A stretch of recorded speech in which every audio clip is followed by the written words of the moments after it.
कक्षा 9वीं के हिंदी शिक्षण में आप सभी का स्वागत है। आज हम अपनी इस हिंदी की कक्षा में हमारा पाठ 10वां चल रहा था, काव्य खंड का वाक, जिसको कि कवयित्री कश्मीर की प्रसिद्ध संत कवयित्री ललित दत्त ने कश्मीरी भाषा में लिखा। इनका जीवन काल 1320 ईस्वी से 1391 ईस्वी था और इन वाकों का जो रचना ललित दत्त जी ने लिखी, इन वाकों का हिंदी अनुवाद अर्थात इसको हिंदी में हमारी हिंदी की प्रसिद्ध कवयित्री मीरा कांत ने वाणी या कथन के नाम से किया। ये हमारा क्षितिज जो पुस्तक है उसका काव्य खंड है।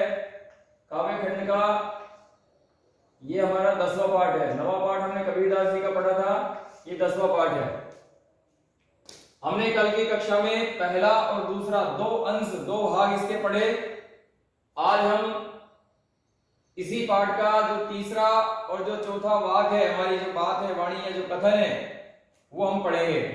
देखिए ध्यान से, कवयित्री ललित दत्त जी कहती है और मीरा कांत जी ने जो अनुवाद किया उसके अनुसार, आई सीधी राह से गई ने सीधी राह, सुसुम सेतु पर खड़ी थी बीत गया दिन आह, जेब टटोली कोढ़ी ने पाई, माझी को दू क्या इतराई, माझी को दू क्या उतराई। अब इसमें ललित दत्त जी कह रही है कि ईश्वर ने संसार में मुझे अच्छे कर्म करने के लिए भेजा, आई सीधी राह से, अर्थात ईश्वर ने हमें इस संसार में अच्छे कर्म करने के लिए भेजा।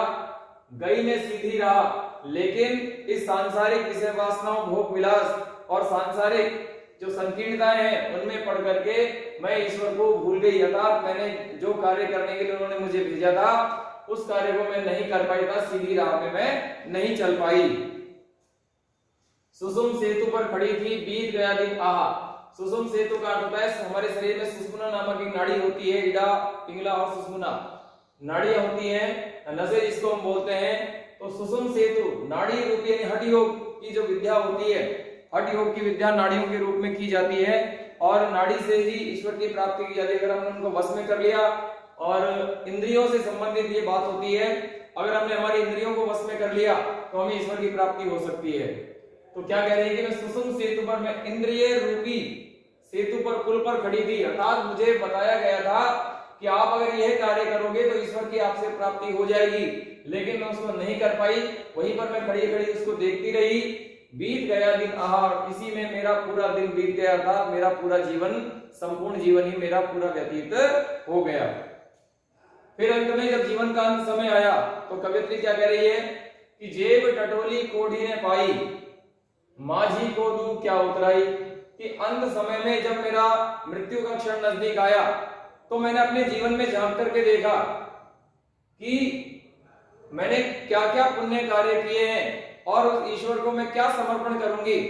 लेकिन जेब टटोली कोढ़ी ने पाई, लेकिन मेरी जेब में अर्थात मेरे जीवन में मुझे ध्यान आया कि मैंने ऐसा कोई पुण्य कार्य नहीं किया है जिसको मैं ईश्वर को समर्पित कर सकूं। माझी को दू क्या उतराई, माझी यहां पर कहा गया है ईश्वर को,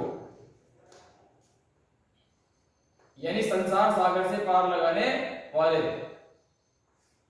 तो कवयित्री कह रही है कि माझी को दू क्या उतराई, मेरे पास तो ईश्वर को समर्पित करने के लिए कुछ भी नहीं है, तो जीवन के अंतिम क्षणों में मैं उन्हें क्या उतराई दूं, अर्थात क्या उनको भेंट दूं। इस तरह से ये तीसरी बात में ललित दत्त जी ने हमें बातें बताई। चौथी बात की तरफ चलते हम। देखिए बड़े सरल शब्दों में क्या कह रही है कवयित्री कि थल थल में बसता है शिव ही। थल थल का अर्थ है हर जगह, प्रत्येक जगह। भेद ने कर क्या हिंदू मुसलमान, ज्ञानी है तो स्वयं को जान, वही है साहिब से पहचान। साहिब, साहिब का अर्थ होता है ईश्वर, साहिब का अर्थ ईश्वर। थल थल यानी हर जगह, राह यानी रास्ता, सुसुम यानी सुषुम्ना नाड़ी, सेतु यानी पुल, और कोढ़ी ने पाई यानी कोई भी लाभ नहीं हुआ, अर्थात कोई भी पुण्य कार्य जीवन में नहीं मिला। तो क्या कह रही है कवयित्री कि थल थल में बसता है शिव ही, भेद ना कर क्या हिंदू मुसलमान, ज्ञानी है तो स्वयं को जान, वही है साहिब से पहचान। ललित दत्त जी कह रही है कि प्रत्येक जगह पर इस सृष्टि के कण कण में ईश्वर दास शिव का निवास है, ईश्वर विराजमान है। भेद ने कर क्या हिंदू मुसलमान, तो जब कण कण में प्रत्येक प्राणी में ईश्वर का निवास है तो हमें हिंदू मुसलमान आदि जो संकीर्णताएं हैं, जो धार्मिक भेदभाव है, संकीर्णताएं हैं, उनमें हमें नहीं पड़ना चाहिए। अर्थात हमें धर्म अधर्म में भेद, इन धर्मों में भेद नहीं करना चाहिए। हिंदू और मुसलमानों के जो धर्म हैं उन्हें हम एक ही मानना चाहिए, एक ही भाव से उनको देखना चाहिए। तो क्या कह रही है कि थल थल में बसता है शिव, की संसार के सृष्टि के प्रत्येक कण कण में ईश्वर का, शिव का निवास है। तो हमें हिंदू और मुसलमानों में भेद नहीं करना चाहिए, अर्थात धार्मिक संकीर्णताओं से हमें ऊपर उठ जाना चाहिए। ज्ञानी है तो स्वयं को जान। कवयत्री जी कह रही है कि इस संसार में वही व्यक्ति ज्ञानी है, इस संसार में वही व्यक्ति ज्ञानी है जो स्वयं को पहचान लेता है। अर्थात स्वयं के, जब प्रत्येक प्राणी में ईश्वर विराजमान है तो हमें भी ईश्वर है, सामने वाले में भी ईश्वर है। तो कवयत्री कह रही है कि जब हमने अपने स्वयं के अंदर के ईश्वर को पहचान लिया तो ज्ञानी है तो स्वयं को जान। जब हमने स्वयं को जान लिया, अर्थात हमारे भीतर के ईश्वर को हमने जान लिया, तो वही है साहिब से पहचान। तो इसका अर्थ है कि हमें ईश्वर से हमारी पहचान हो गई, ईश्वर से हमारी मुलाकात हो गई। यानी स्वयं में जब ईश्वर विराजमान है और हमने स्वयं को पहचान लिया, तो इसका मतलब क्या है कि हमारी साहिब से, अर्थात हमारी ईश्वर से पहचान हो गई है। इस तरह से ये नंबर 3 और नंबर 4 की जो वाक है, वाणी या जो कथन है, उसमें लल दत्त जी ने अपने विचारों को रखा। तो अभी हम आगे की कक्षा में इस पाठ से संबंधित महत्वपूर्ण प्रश्नोत्तरों को आपके सामने रखेंगे।